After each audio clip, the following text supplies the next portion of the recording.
Bonjour, ici Sébastien d'actualité-dvd.com et aujourd'hui je vais vous parler du coffret de la trilogie Au nom du roi, version française de In the Name of the King en édition DVD, réalisé par U-Ball, un coffret distribué par Fast 4 Films et sorti en magasin le 21 octobre 2014.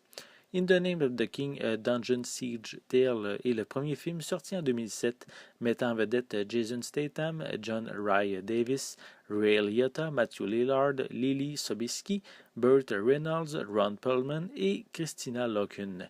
L'histoire se passe dans le royaume d'Eb, où un conflit sanglant fait rage entre le roi Conrad et Gallian, puissant sorcier des ombres. Un ancien maître d'armes qui connaît bien les ravages de la guerre refuse de prendre part au combat jusqu'au jour où les créatures maléfiques à la solde de Galien s'en prennent à sa famille. Son fils assassiné et sa femme enlevée, le guerrier n'a alors d'autre choix que de reprendre les armes. À travers le fer et le sang, sa quête de vengeance pourra bien changer le cours de l'histoire. U-Bolt est réputé pour faire des films basés sur des franchises de jeux vidéo qui n'ont pas l'habitude d'avoir une grande cote de popularité auprès du public en général. Au nom du roi est le film du réalisateur qui a eu le plus de visibilité et du même coup le plus de popularité. Un film divertissant malgré ses nombreux clichés, le jeu des acteurs est correct en général avec plusieurs batailles qui sont quand même assez violentes. Puis aussi, je peux peut-être mentionner que les effets spéciaux sont quand même corrects sans être grandioses en même temps. Dans In the Name of the King 2, qui est ici le second film sorti en 2011 et qui met en vedette Dolph Lundgren, Natasha Malty et Lachlan Monroe.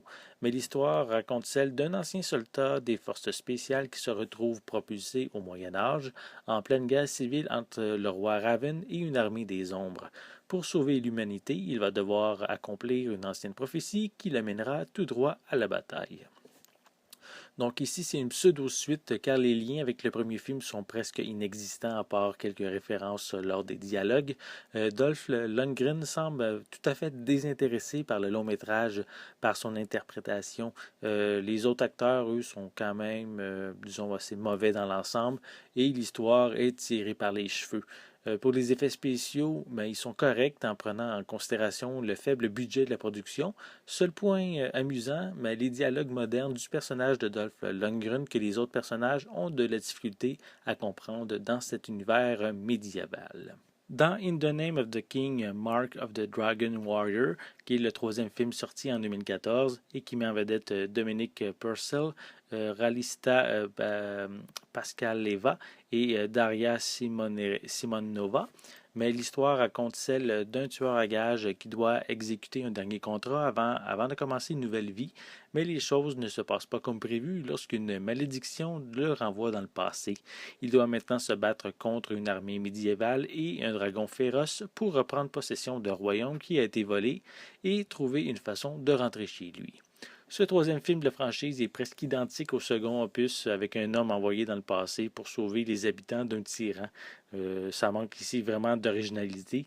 Dominique Purcell offre une performance convaincante, en tout cas plus que celle de Dolph Lundgren dans le second film, et les acteurs, disons qu'ils sont aux limites de la médiocrité. À noter tout de même que les scènes avec le dragon sont intéressantes, et c'est bien de l'avoir fait voyager dans le temps et de l'amener à notre époque. Peut-être ici, désolé pour le spoiler, mais c'est quand même une information qu'on découvre dans la bande-annonce.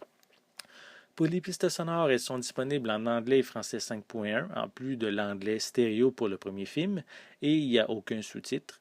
Pour les suppléments, on retrouve des bandes annonces pour le premier film, on a un commentaire audio, une featurette derrière la caméra, une entrevue avec le scénariste et des bandes annonces pour le second film, et on a un making-of ainsi qu'un commentaire audio et des bandes annonces pour le troisième film. La trilogie Au nom du roi m'a pas réellement impressionné. Le premier film propose une histoire qui quand même se tient, avec des combats épiques et des effets spéciaux corrects.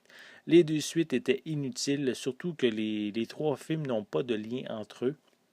Enfin, s'il y a un lien, il est quand même très minime et je trouve que ça ne mérite pas d'avoir le titre de suite. Et donc, je vous conseille de vous procurer le premier film individuellement et d'éviter les deux autres longs métrages. C'était Sébastien. Merci et bon visionnement.